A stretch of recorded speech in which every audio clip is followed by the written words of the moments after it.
하나님께서 주시는 말씀 사무엘상 14장 36절부터 마지막 절입니다. 사무엘상 14장 36절부터 마지막 52절입니다. 사울이 이르되 우리가 밤에 블레셋 사람들을 추격하여 동이 틀 때까지 그들 중에서 탈취하고 한 사람도 남기지 말자. 무리가 이르되 왕의 생각에 좋은 대로 하소서 할 때 제사장이 이르되 이리로 와서 하나님께로 나아가사이다 하매 사울이 하나님께 묻자오되 내가 블레셋 사람들을 추격하리까 주께서 그들을 이스라엘의 손에 넘기시겠나이까 하되 그날에 대답하지 아니하시는지라. 사울이 이르되 너희 군대의 지휘관들아 다 이리로 오라. 오늘 이 죄가 누구에게 있나 알아보자. 이스라엘을 구원하신 여호와께서 살아계심을 두고 맹세하노니 내 아들 요나단에게 있다 할지라도 반드시 죽으리라 하되 모든 백성 중 한 사람도 대답하지 아니하며 이에 그가 온 이스라엘에게 이르되 너희는 저쪽에 있으라. 나와 내 아들 요나단은 이쪽에 있으리라. 백성이 사울에게 말하되 왕의 생각에 좋은 대로 하소서 하니라. 이에 사울이 이스라엘의 하나님 여호와께 아뢰되 원하건대 실상을 보이소서 하였더니 요나단과 사울이 뽑히고 백성은 면한지라. 사울이 이르되 나와 내 아들 요나단 사이에 뽑으라 하였더니 요나단이 뽑히니라. 사울이 요나단에게 이르되 네가 행한 것을 내게 말하라. 요나단이 말하여 이르되 내가 다만 내 손에 가진 지팡이 끝으로 꿀을 조금 맛보았을 뿐이오나 내가 죽을 수밖에 없나이다. 사울이 이르되 요나단아 네가 반드시 죽으리라. 그렇지 않으면 하나님이 내게 벌을 내리시고 또 내리시기를 원하노라 하니 백성이 사울에게 말하되 이스라엘의 이 큰 구원을 이룬 요나단이 죽겠나이까? 결단코 그렇지 아니하니이다.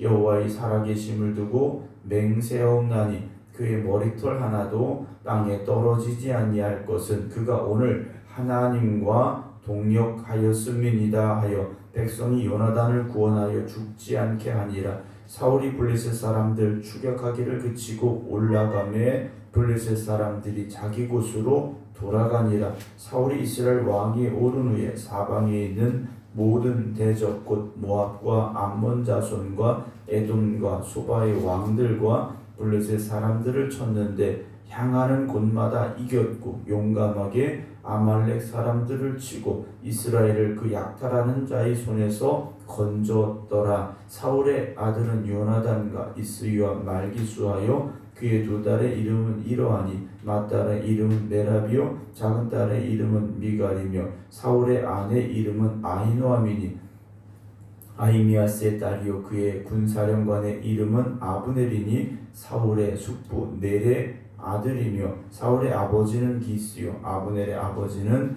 넬이니 아비엘의 아들이었더라. 사울이 사는 날 동안에 블레셋 사람과 큰 싸움이 있었으므로 사울이 힘센 사람이나 용감한 사람을 보면 그들을 불러 모았더라.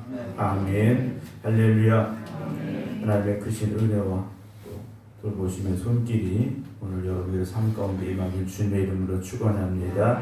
온라인으로 예배드리고 계신 박성준 집사님, 임승자 집사님, 김효옥 권사님, 김미화 권사님, 김영욱 집사님, 박경원 집사님, 박사면 집사님, 안금영 권사님, 김근호 권사님, 안친환 권사님, 종옥봉 권사님 주님의 이름으로 축복합니다. 우리가 살다 보니까 세상 속에 살다 보니까 사실 눈에 보이는 것에 집중하게 될 때가 더 많이 있습니다.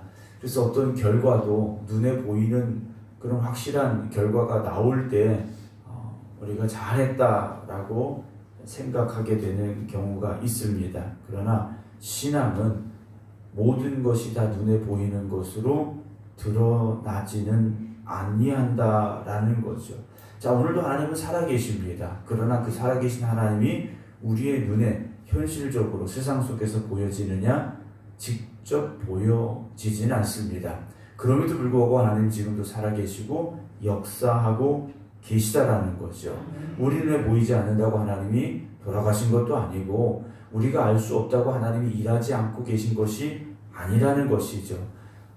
하루의 삶이 다 돌아갈 수 있는 것, 이렇게 우리가 지금까지 살아갈 수 있는 것, 모든 것이 다 하나님께서 일하고 계시기 때문이다 라는 것이죠. 하나님께서는 직접 말씀하시기도 합니다. 그러나 말씀하지 아니하실 때도 있다라는 것이죠. 말씀하실 때는 잘 들어야 됩니다. 그러나 말씀하시지 않을 때는 왜 말씀하시지 않는가를 우리가 우리 스스로에게 물어보고 우리 자신을 돌이킬 수 있어야 되는데요. 오늘 36절을 보게 되면 사울이 이렇게 말합니다. 우리가 밤에 블레셋 사람들을 추격하여 동틀 때까지 그들 중에서 탈취하고 한 사람도 남기지 말자 그럽니다. 전날 전쟁, 그날이죠. 전쟁하는 그날 하루 종일 백성들은 아무것도 먹지 못했습니다. 왜 못 먹었습니까? 사울이 먹지 말라고 했기 때문에, 금식하며 싸우라고 했기 때문에 아무것도 먹을 수가 없었습니다.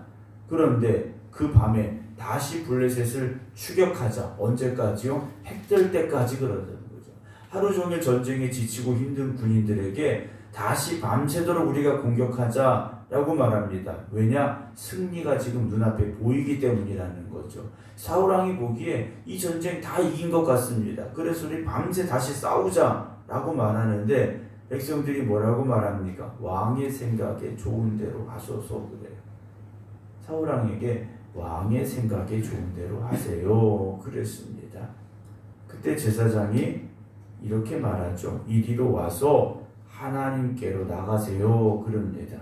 하나님께 물어보세요 라고 사울에게 권면을 했습니다.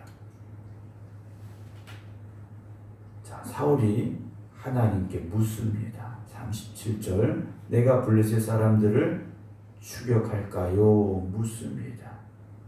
주께서 그들을 이스라엘의 손에 넘겨주시겠습니까? 물었습니다.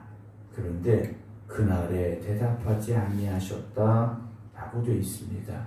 하나님이 말씀하지 아니하셨다라는 거죠. 하나님이 침묵하신 겁니다. 그럼 그 뜻이 무엇이겠습니까? 가지 말라는 거죠.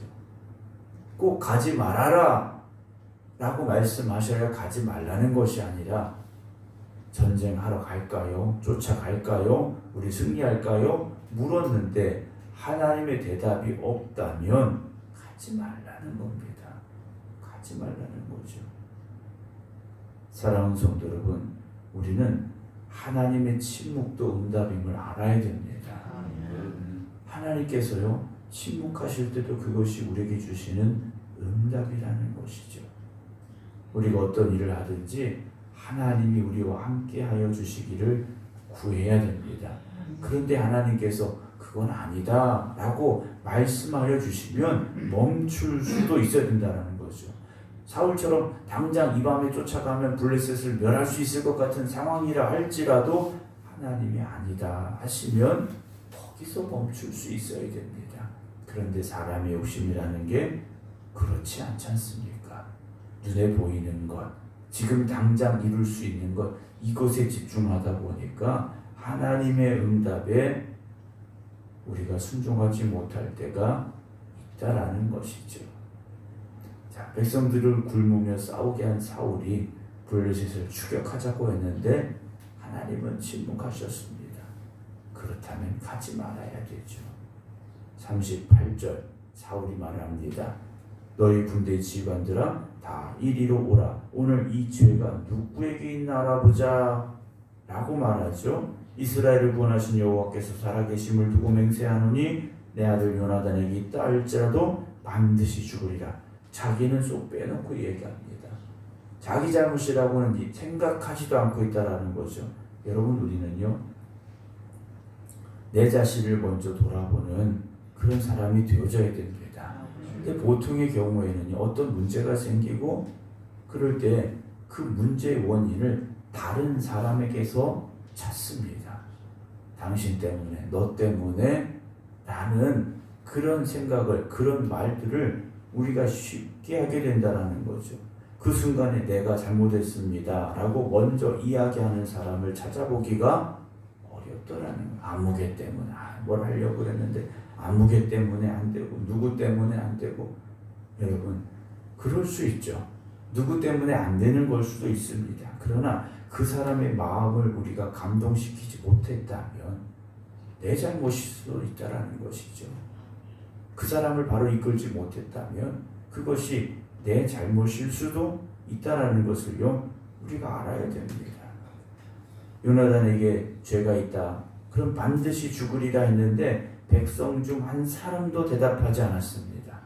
왜냐?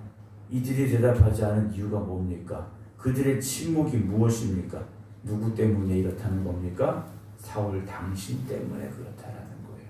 차마 말하지 못했을 뿐이지 모든 백성들은 사울 때문에 하나님이 침묵하셨다 알고 있다라는 거죠. 누구만 모릅니까? 사울만 모르고 있다라는 거예요. 여러분, 오늘 우리가 내가 사울 같은 그런 사람이 되지 않기를 늘 조심하고 또 조심하고 깨어서 내 자신을 돌아볼 수 있어야 됩니다. 그런데 40절 이에 그가 사울이요 온 이스라엘에게 말합니다. 너희는 저쪽에 있으라 나와 내 아들 요나단은 이쪽에 있으리라. 백성이 사울에게 말하되 왕의 생각에 좋은 대로 하소서. 그래. 이게 정말 좋아서 좋은 생각이라고 말합니까? 한번 하고 싶은 대로 해보세요. 이 말일 수 있다라는 거죠. 그럼 우리가 말을 들을 때도요, 잘 들어야 됩니다. 잘 들어야 돼요. 더군다나 하나님이 하시는 말씀에는요, 제대로 들어야 됩니다. 하나님의 말씀을 퍼즐 맞추듯이 자기에게 유리한 대로 짜 맞추려고 해서는 안 돼요. 하나님이 침묵하실 때 하나님의 말씀을 이것저것 갖다 붙여서 그래 이게 하나님의 뜻이야 내 스스로 생각하고 판단하고 결정해서는 안 된다라는 거죠. 오늘 사울을 보면요, 백성들이 왕의 생각에 좋은 대로 하세요 그랬더니 41절 사울이 이스라엘의 한 여호와께 아뢰되 원하건대 실상을 보이소서 라고 말합니다. 아마 제비를 뽑은 것 같아요. 요나단과 사울이 뽑히고 백성은 면한지라. 사울이 이르되 나와 내 아들 요나단 사이에 뽑으라 했더니 요나단이 뽑혔다라고 돼 있어요. 정말 아버지라면 어떻게 될까요? 자기의 잘못을 깨달아야 되는데 끝까지 자기는 빠져나가는 겁니다. 내 잘못이 아니라는 거죠. 요나단의 잘못이라는 겁니다. 43절 사울이 요나단에게 말합니다. 네가 행한 것을 내게 말하라. 요나단이 말하죠. 내가 다만 내 손에 가진 지팡이 끝으로 꿀을 조금 맛보았을 뿐이오나 그게 죄라면 내가 죽어야죠 라고 말하는 겁니다. 사울이 말하죠. 요나단아 네가 반드시 죽으리라. 그렇지 않으면 하나님이 내게 벌을 내리시고 또 내리시기를 원한다 라고까지요 사울이 말하고 있음을 봅니다. 그때 백성이 등장합니다. 45절 사울에게 백성들이 말하는데 이스라엘의 이 큰 구원을 이룬 요나단이 죽겠습니까? 결코 그렇지 않습니다. 여호와의 살아계심을 두고 맹세하옵나니 그의 머리털 하나도 땅에 떨어지지 아니할 것은 그가 오늘 하나님과 동역하였음이니이다. 백성들의 눈에 보인 겁니다. 요나단이 나는 하나님과 함께 했어, 나 하나님 뜻대로 했어 라고 말하지 않았어요. 그래요, 내가 지팡이 끝으로 꿀을 찍어 조금 먹었는데 그게 잘못이라면 내가 죽어야죠 라고 말했는데 백성들의 눈에 보인 요나단은 어떤 사람이었습니까? 사울과는 달랐다라는 거죠.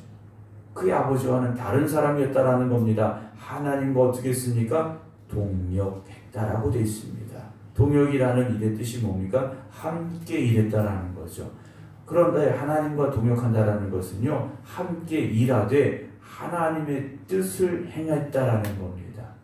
여러분, 우리가 하나님과 함께 일해야 하지만 내 뜻을 관철하고 내 뜻을 밀어붙이는 것이 아니라 하나님의 뜻에 순종하시기 바랍니다. 하나님 이끄시는 길에 가는 것, 그것이 하나님과 동역하고 동행하는 거지 않습니까? 어쩔 수 없이 46절에 사울이 블레셋 사람들 추격하기를 그치고 올라가매 블레셋 사람들이 자기 곳으로 돌아가게 됐죠. 그 뒤에 이제 사울의 삶이나 사울이 어떤 왕으로서 무엇을 했는가가 나오는데요. 47절 이스라엘 왕이 오른 후에 사방에 있는 모든 대적권 모압과 암몬 자손과 에돔과 소바의 왕들과 블레 사람들을 쳤는데 향하는 곳마다 이겼고 용감하게 아말렉 사람들을 치고 이스라엘을 그 약탈하는 자의 손에서 건졌더라 라고 되어 있습니다. 왕으로서 역할을 잘 수행했습니다. 이스라엘 백성들이 원하던 바로 그 왕이었지 않습니까? 이방 민족들로부터 자기들을 지켜주고 강력한 나라를 만드는 왕, 그런 왕이 바로 사울이었다라는 겁니다. 52절 보면요, 사울이 사는 날 동안에 블레 사람과 큰 싸움이 있었으므로 사울이 힘센 사람이나 용감한 사람을 보면 그들을 불러 모았더라 그래요. 전쟁을 해야 되니까 필요한 게 뭡니까? 훌륭한 군사들이죠. 용맹한 군사들입니다. 그래서 전쟁을 잘할 것 같은 사람들이 보이면 데려다가 군사로 삼았더라. 그래서 나라가 힘이 있었고 주변의 나라들과 싸워서 다 이겼더라.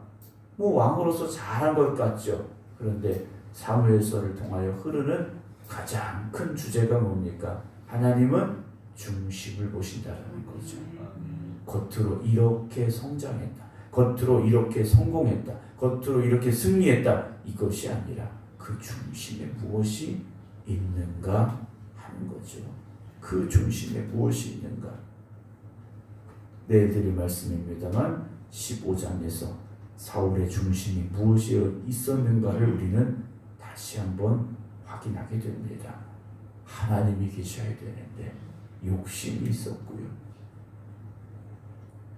사랑하는 성도 여러분, 사울이 왕으로서는요 그럴듯하게 성공했습니다. 그러나 신앙은 그렇게 껍데기만 그럴듯했다고 되는 게 아니라는 것이죠. 신앙생활이요 겉으로만 그럴듯하면 바리새인과 같은 종교적인 사람이 될 수 있습니다. 그런데 종교적인 사람도요 다른 사람들이 보면 그럴듯해 보입니다.